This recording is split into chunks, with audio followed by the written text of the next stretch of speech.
Good morning, class. This is my informative speech on how to raise puppies. Last year, my English Bulldog, Bug, had a litter of pups. Due to her health and some complications, 5 of the 7 puppies died within the first couple of days. I sometimes had to help Mama Dog get comfortable enough to nurse, and other times I just had to bottle feed the babies. After around-the-clock caregiving and monitoring, my husband and I decided that we could no more get rid of them two than we could one of our own children. The first couple months were really easy because they just hung out in their corner and slept and ate, and that was it. Once they started to get up and around, that's when the fun began.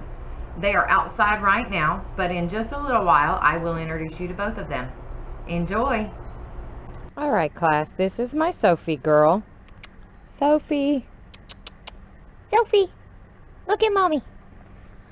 Say hi, Sophie. And over here, we have my soldier boy.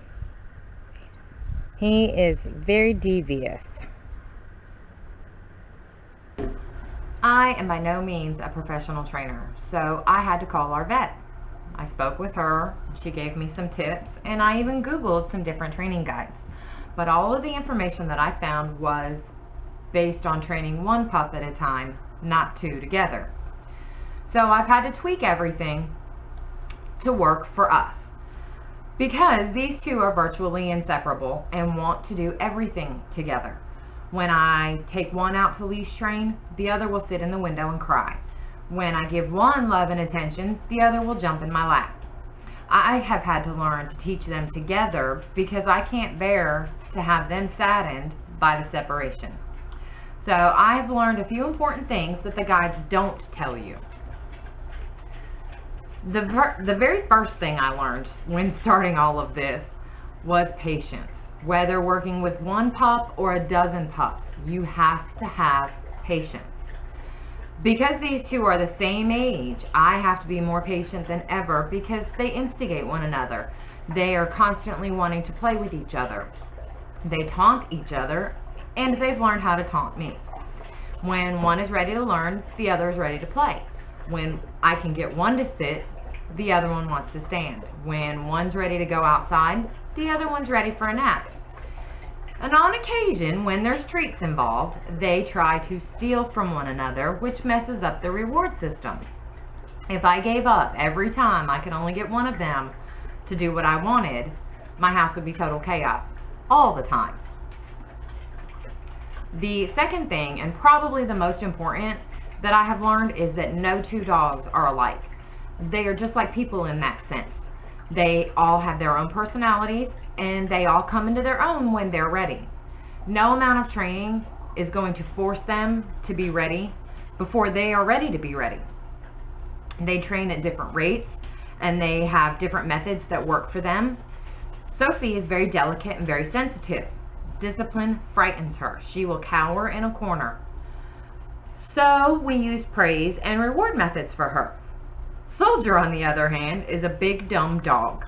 He doesn't care if there's food involved. You could hand him a steak, and if he didn't want to sit, he's not going to sit.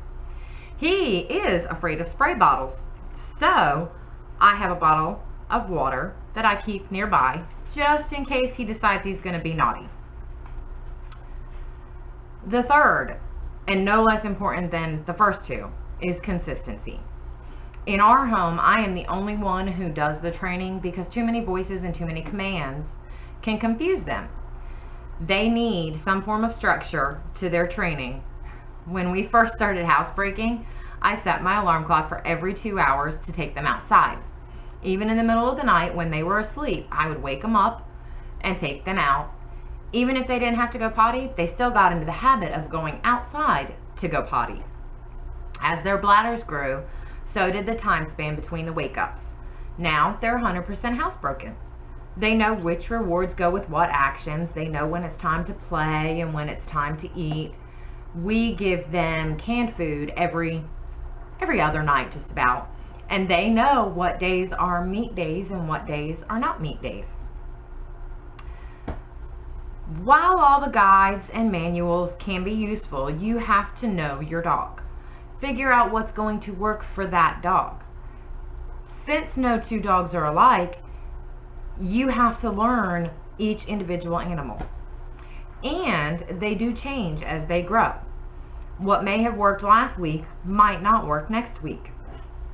But you have to be consistent. Don't give up or alter your schedule. Their learning depends on that. You have to be patient with them. They are depending on you to teach them what you expect. You have to take your time, and you have to let them know that you understand there are barriers between the two of you. You chose to bring a pup into your home. They can be lifelong friends and companions, or in my case, part of our family. Whether your adult dog gave birth while in your care or you chose to adopt, it's your responsibility to work with them. Nobody else is going to do it. Thank you. In one of their rare moments of peace and calm, we have Soldier ready to take a nap. Oh, and here comes Sophie because we were giving Soldier some attention. They are my babies. They are my angels. I love them so very much. See, he just doesn't care. And her, on the other hand, she loves me.